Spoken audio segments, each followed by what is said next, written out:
Hi, my name is Amaka Yumikia. I'm from Limitless 9th grade, and my speech is called Bossing Up. It's about Charlotte Ray, the first female African-American lawyer. Many people have changed the world, whether they are young, old, black, white, male, or female of any race or gender. People have fought to change the world over and over again.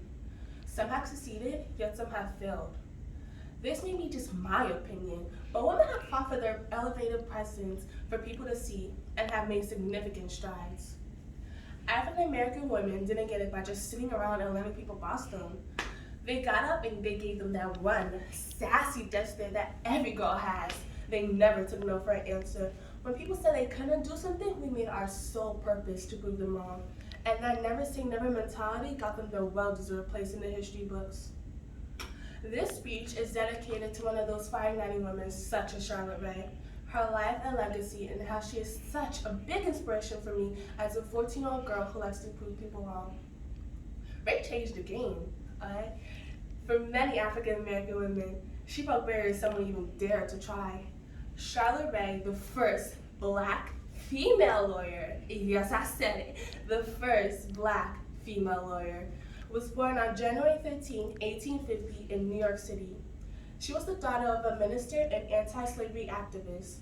She was brought up on the values of education, work for social justice, breaking the tide, and standing out. Ray taught at Howard University before getting acceptance into the university herself. She became the first black woman to graduate from Howard University School of Law on February 27, 1872. Later on in the year, Charlotte Ray, who was aware of the injustice against women, used her initials as C.E. Ray instead of her name to apply for the District of Columbia State Bar exam. This hid the fact that she was a woman. As she applied and sat through the exam, I can only imagine that she was driven by every negative comment and acts of discrimination against her, against one, being colored, and two, being a woman. Charlotte surpassed the hurtful actions as she accomplished her goal of passing the bar and becoming the first African-American lawyer in the United States. Imagine that, imagine.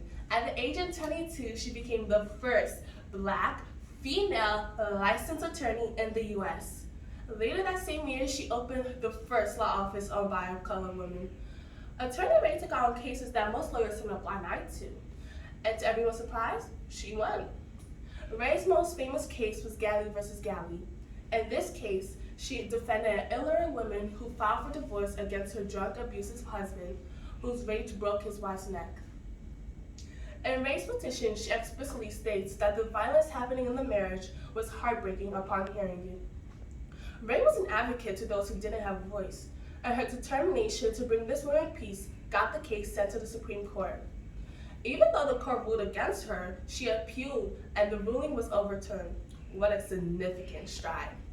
Even though Ray delivered time and time again, people did not trust the black woman to handle their cases. Thus in 1879, she closed her office due to insufficient client flow, which unfortunately led to the end of her law practice altogether. Although Ray is not with us today, her legacy, contribution, and acts of determination still lives on. Today, there is approximately 67,000 African Americans that are licensed lawyers in America, and there are definitely more to come, like me. She paved the way for people like former President Barack Obama, former Supreme Court Judge Thurgood Marshall, retired Judge Sue Robinson, and if all works well, the first black female Supreme Court